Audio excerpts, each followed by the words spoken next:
nyo sa amin.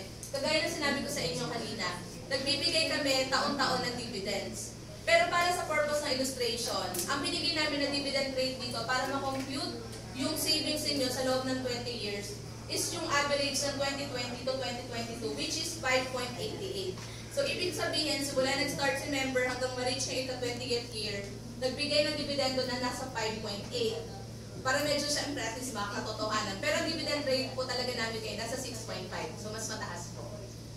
Kung nakapagbigay kami ng dividend rate na 5.88 sa loob ng 20 years po, ang kikitain po ng pera ninyo, 41,930. Siyempre, hindi nyo na napansin yun, di ba? Kasi nga, dinadeduct siya automatic sa inyo bilang empleyado. Pero kung hawak nyo siya, hindi naman siya tutubo ng ganyan. Kasi siyempre, wala namang magpapatubo sa inyo, kundi sarili nyo lang rin kapag dinagdagan yung savings ninyo. Ganyan po yung pwede na ma-earn ninyo kay Pag-ibig Fund, pwede yung dividends. And then, ang total po na regular savings na mawi-withdraw ninyo after 20 hanggang February, dapat po 200 na po yung deduction sa inyo, 200 na rin yung counterpart ng doctors. In-implement na po ba yun? Yes, very good. Kasi syempre, isipin nyo lang ngayon, ano ba yan? Dinoble ng Pag-ibig yung yung deduction ko. Pero alam niyo po ba, ang balik nun sa inyo rin, si Nedgy, dinoble niya rin yung share niya sa inyo. 200 dineduct sa inyo, 200 yung share nila, 400 yung papasok sa pangalan niyo. Sa inyo yun, wala kaming kukuhanin doon. Tapos papatubuan pa natin siya ng dividendo. Pero syempre, member kayo ng Pag-ibig. So, government guaranteed kami. Ano man yung mangyari kay Pag-ibig Fund, syempre, garantisado ng gobyerno na may babalik sa inyo. Magkano man po yung na-invoke ninyo. Di po ba sa mga bangko, meron o kaya po, meron silang PDIC, tama po? So, si Pag-ibig Fund, government agency kami, syempre, guaranteed kami ng government. Okay po? Ayan, pakita ko lang sa inyo kung ano ba yung pinagkaiba ng pagsisave ninyo kay Pag-ibig Fund and pagsisave ninyo sa bangko. Okay po? Halimbawa, kay Bank A, nag-open kayo ng regular savings. Meron silang published interest rate na subject pa sa tax na 0.1250%. So, yan yung interest na papasok nila sa savings ninyo, pero babawasan pa nila yan ng withholding tax. Tama po? Kahit naman yung payroll account ninyo, siguro di ba naka-ATM kayo dito? Kapag hindi nyo na-withdraw yung pera ninyo, nagkakaroon din siya ng interest, di ba? Pero meron din silang dinededuct na withholding taxes po. After po na, pwede nyo na-withdraw yung sa payroll ninyo. Okay po? So, si Bank A, tutubo siya ng 0.125%, pero i-refer pa niya kayo ng 10,000 bago siya mag-earn ng interest. Siguro pa aware kayo dyan sa mga average daily balance, di ba? Tapos, i-require pa kayo na maintaining balance na at least 2,000. Siguro din po, aware kayo na kapag ka naibaba ninyo yung average daily balance dun sa nire-require nila, may dinededuct sa inyong monthly hanggang maubos yung pera ninyo kasi hindi nyo napansin. Di po ba? Kay Bank B, may starter savings na kayo magbigay ng 0.10%, 1,000 yung average daily balance, pero wala namang minamaintain na balanse araw-araw. Kay Bank C, personal savings na kaya rin magbigay ng 0.10%, 10,000 ang average daily balance, tapos yung maintaining, ang i-refer sa inyo, wala rin naman po. Ano pinagkaiba niya kay Pag-ibig? Sa amin, gagadakan lang kayo ng 200 sa loob ng isang buwan, may counterpart ang inyong employer na 200, automatic sa end ng taon, kasama na kayo. Kahit nagsimula kayo ng December dito sa doctors, doon lang kayo nakapag-remit. Siyempre, yung December yun na yun, kahit December yun siya naipasok, kasama na yun sa papatubuan. Kasi naipasok siya nung taon po na yun. Okay po? So, regardless yan sa amount na ibabayad po ninyo kay Pag-ibig Fund, automatic po, isa sa mga matatanggap ninyo na benepisyo sa amin yung dividend ko, na tax-free. Wala kami ibabawas sa tax doon. Ayan. So, ang Pag-ibig Fund, ngayon nag-increase tayo, mandatory yung naging increase, di po ba? Na 200, and counterpart ng ND, 200 din po. Pero, hindi po ibig sabihin na in-increase lang po kayo ng 200, parang stop na kayo, na yun na lang yung savings ko kasi in-increase naman na ni ND. Kung may extra pa kayo, tapos gusto niyo pang i-increase yung contribution ninyo, wala pong problema sa amin, okay lang po yun. Pero si ND, mandated lang siya na magbigay ng counterpart na 2% ng 10,000. So, ibig sabihin, kukumpitin, kahit na mag-increase ka ng 500 na deduction kada buwan, si Nedgy po, fix siya na 200. Pero kung si Nedgy, okay lang sa kanya, natapatan ka, sa amin walang problema yon. Kung gusto nila, kung okay lang kay Nedgy na i-increase niya rin, natatapatan niya yung contribution. Pero mukhang hindi okay. Hindi, syempre, baka kasi marami rin maintenance dahil yung hospital to, baka kaya nagpipix sila. Pero meron po tayong mga employers na gano'n. na si employee niya nag-remit ng 500, dinapatan niya. Doon, naging 1,000 yung savings niya. Pero sa case ninyo, kung gusto ninyo mag-increase, depende sa gusto ninyo, pwede kayo mag-300, 400, na deduction, 500, 1,000, kahit magkano po yung gusto ninyo, pero si Netly, fix pa rin siya na 200. Yun lang po talaga yung mandated po sa kanila under ng batas. Okay po? Pakita ko lang sa inyo, magkano yung masasave ninyo kapag kayo po ay nakapag-impok sa amin pagdating ng 20 years. Alam niyo po ba na yung 100 contributions ninyo, kapag nakabuo kayo ng 20 years, ang masasave nyo pala, nang hindi nyo napapansin, is 48,000. Siyempre matagal din yung 20 years, di ba, nung nagsisave ka. Pero alam naman po natin, na kapag hawak lang natin yung pera, hindi nyo naman po yun masasave. Kasi siyempre minsan may mga bigla tayong pangangailangan. Puputasin ko na lang yung alkansya ko, di ba, kapag talagang kailangan natin ng pera. Kapag ibig pa, hindi nyo siya makukuha. Tapos ang kagandahan, tumutubo siya ng dividendo. Magkano yung pwede kitain ng pera ninyo sa amin? Kagaya na sinabi ko sa inyo kanina, nagbibigay kami taon-taon ng dividends. Pero para sa purpose ng illustration, ang binigay namin na dividend rate dito para ma-compute yung savings niyo sa loob ng 20 years is yung average ng 2020 to 2022, which is 5.88. So, ibig sabihin, simula nag-start si member hanggang ma-reach na ito 20th year, nagbigay ng dividendo na nasa 5.8.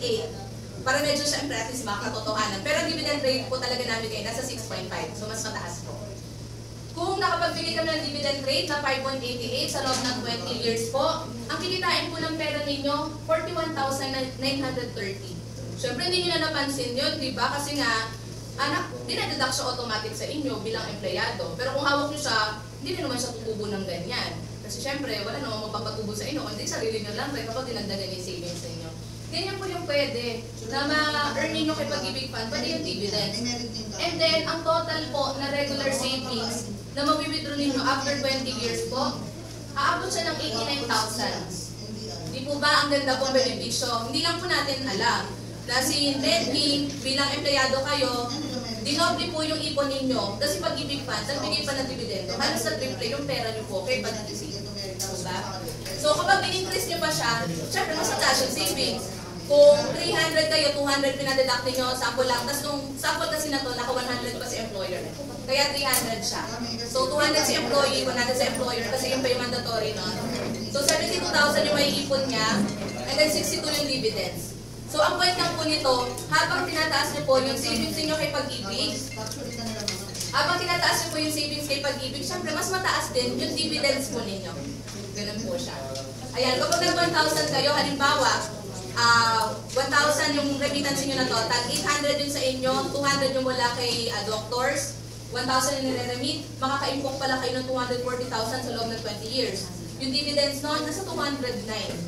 Ganun po siya. E di po ba yung kanina sinabi ko sa inyo, ang interest rate namin, last year nasa, noong 2022 nasa 6.53 kami. Pero ngayong taon po, nasa 6.55 po kami. Ay, last year pala. 2022, 6.53. Noong 2023, 6.55.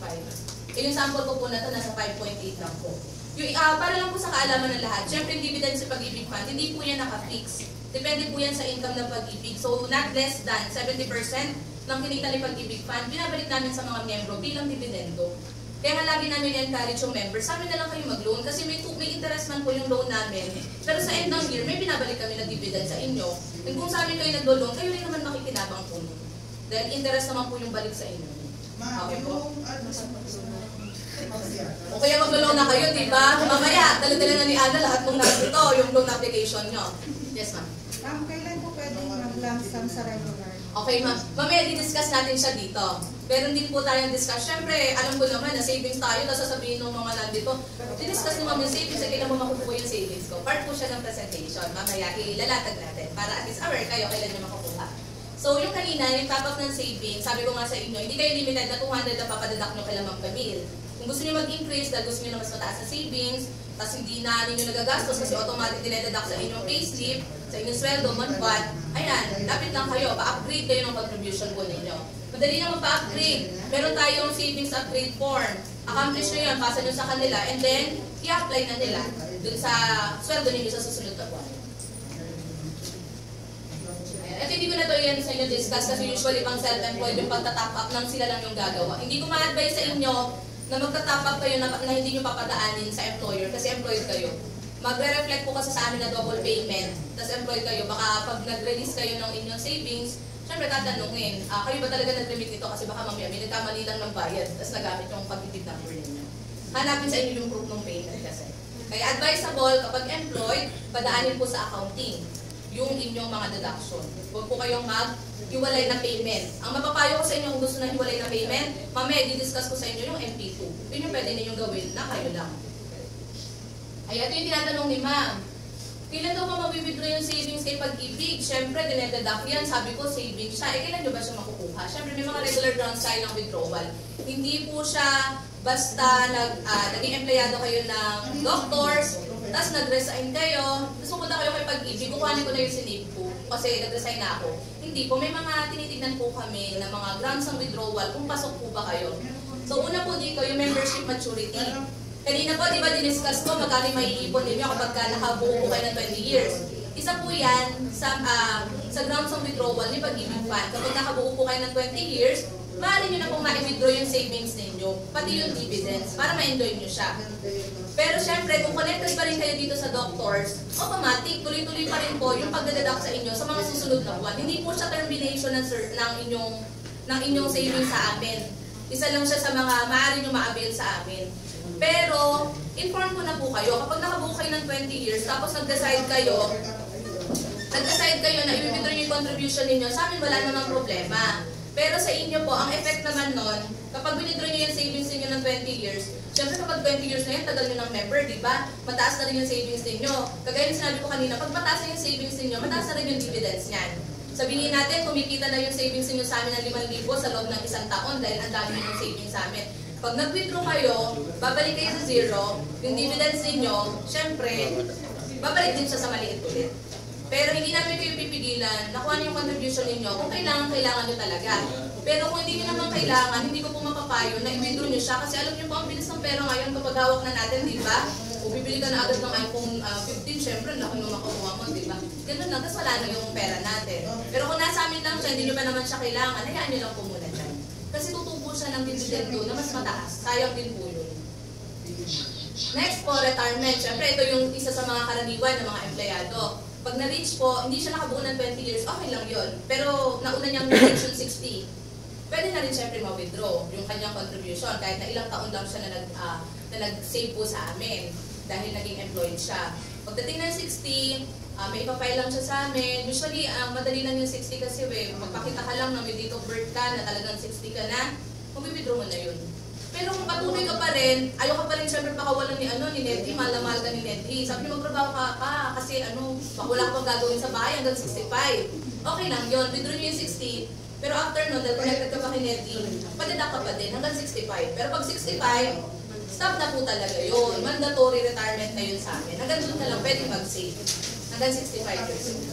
Pagkatapos nun, syempre, enjoyin mo na yung mga na-save mo, di ba? Para naman yung mga na-save mo sa amin, ayun, yung mga magagamit mo na siya kung saan mo gusto mag-travel ka, yun kung saan man. And then, next po, permanent disability, permanent total disability or insanity. Pagka po disability, kailangan permanent or totally disabled siya. Kapag partial, hindi po muna namin ino-honor kasi hindi po kami insurance. Diba? Sabi ko nga sa inyo, iba-iba yung mga manding sa amin. Baka si SS mo na yung mag-cover sa inyo kapag ka-partial. Pag-cover kay member.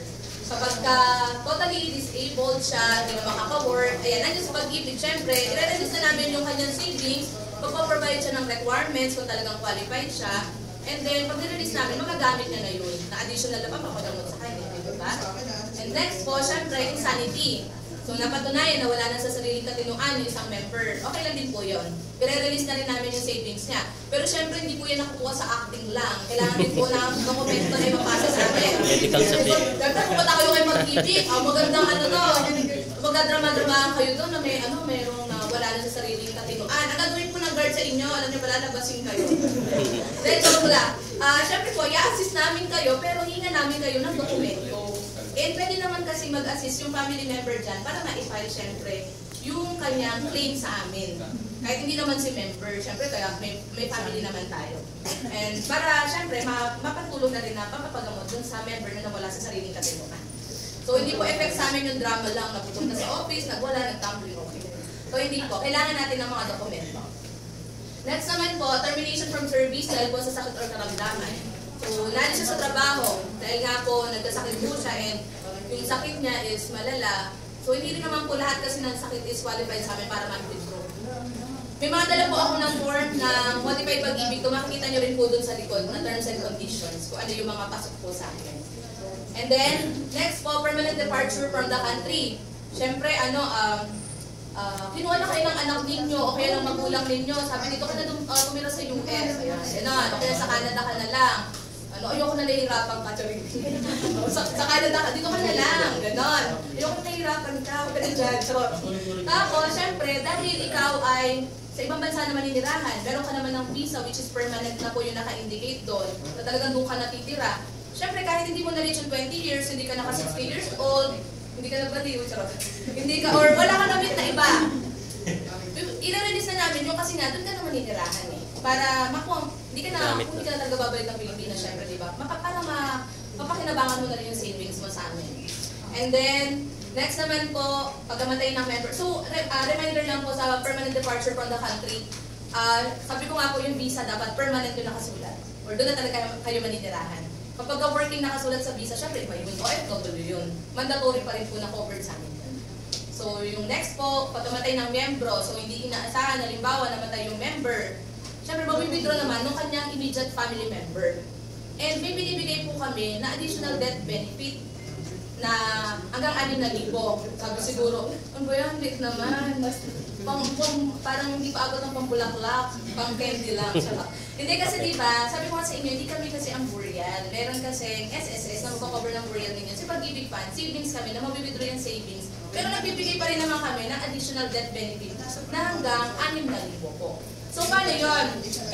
Mapigilan po ako sa inyo para mas ma-appreciate nyo po siya.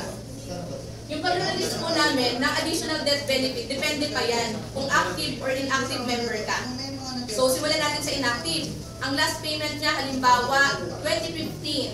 Nagsimula siya mag-member 2005. Yung 2005 niya hanggang 2015, ayan, nasamin na yung savings niya. Dahil di pa naman siya qualified sa ibang rounds ng withdrawal. Isa kasama ang palad, namatay yung member ng March 2024.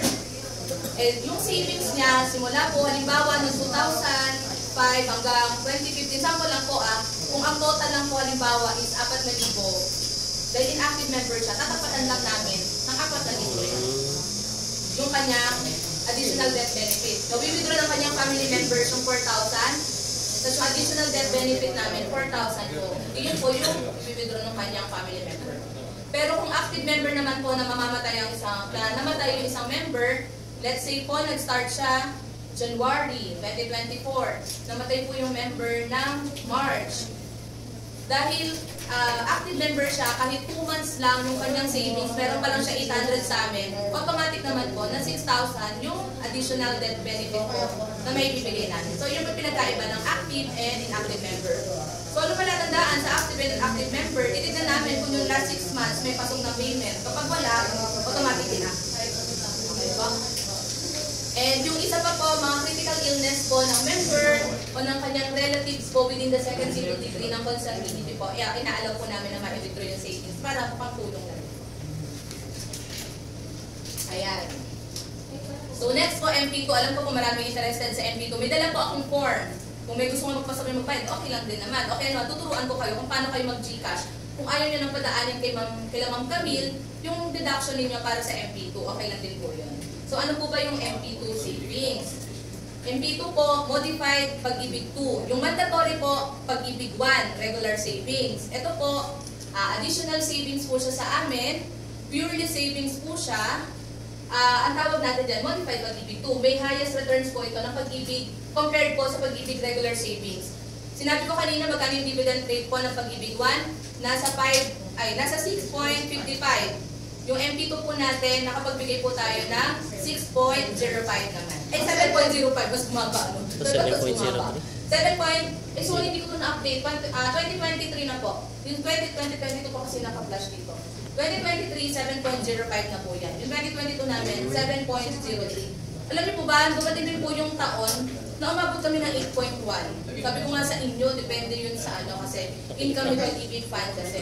Pero syempre marami na nakakaalam ng MP2, no? Naglagay na nga kami ng cup, dahil walang cup.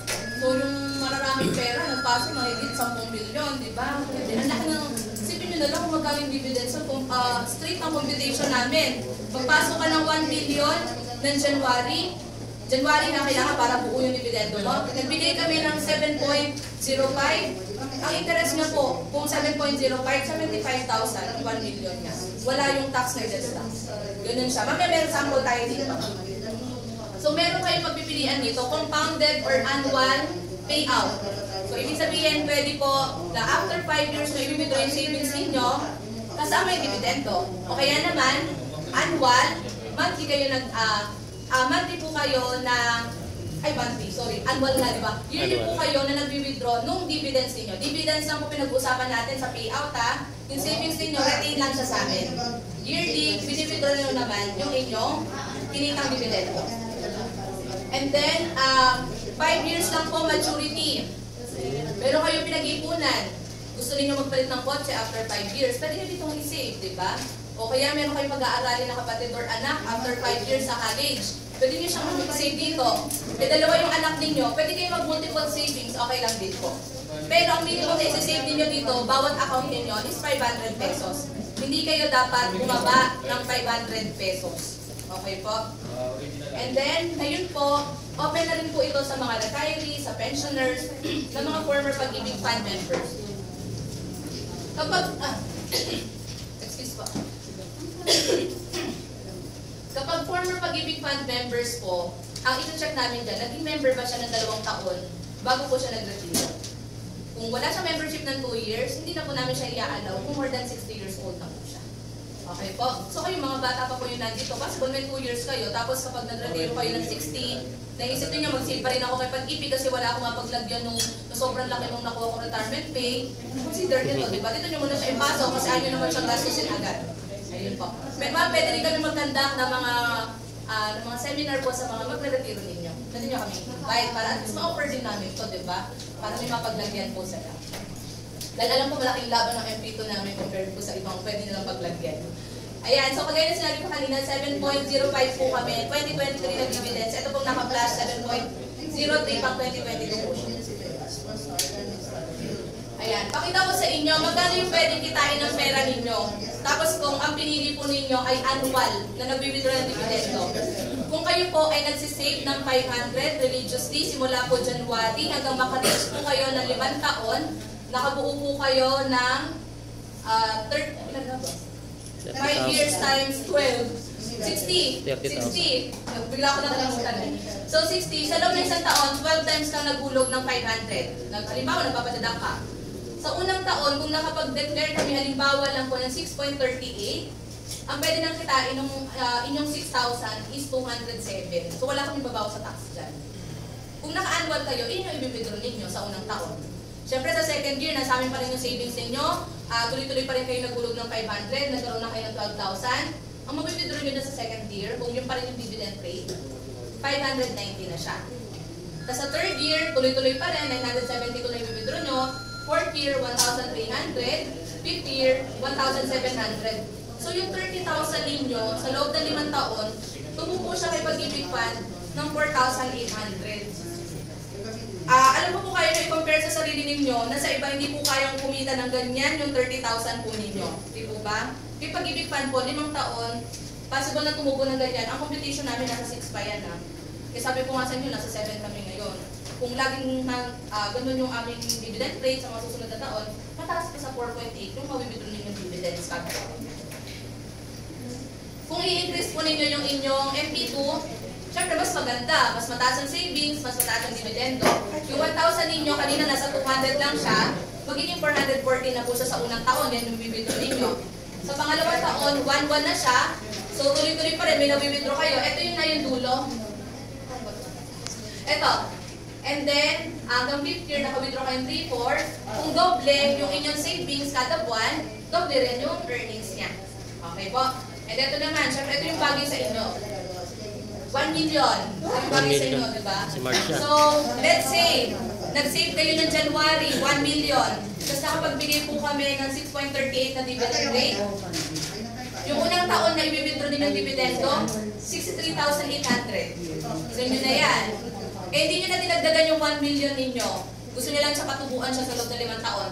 Eh, ito pa rin yung dividend rate namin. O, di yun na naman withdraw mo. Third year, nag-withdraw ka na naman ng 63. Fourth year, gano'n na naman withdraw mo. And then fifth year, nag-withdraw ka na naman ng 63. Magkano yung naging dividend ng 1 million mo sa loob ng 5 taon? 319. 319. Ganyan siya. Mas mataas pa yung dividend sa amin. Mas mataas pa dyan yung pwede nga maging earnings po. Yes, ma'am. Ma'am, di ba yung annual? Kailangan i-withdraw mo. Yes. Ano pag hindi mo kinuha? Actually, ma'am, ito yung next presentation. Sumunod kasi advance. Lagi Sumunod kasi advance mo na. Sumunod ka muna. Advance is Ito usual. nga, ma'am. Kaya nga, di ba yung tanong ko, ano yung sagot ko? Kung compounded yung pinili mo, di ba kanina, 1 every. Di ba? I-discuss mo muna to. Like, excited ka lang, ma'am. Yung 500, yung pinili ninyo, ito naman, hindi nyo wini-withdraw kada taon. After 5 years, rin kukuhanin yung inyong dividendo. So, kapag ka ganyan, yung 207 ninyo, yung 207, nakikita niya sa unang taon. Tutubo pa kaya ulit. O, pati yung dividendo nakikita niya sa unang taon, kasama na rin siya sa papatubuan. Sa Kaya wala kapag kunin. tinupala ninyo yung dividend rate, di ba umabot siya ng 5.2, yung kanina 4.8 lang.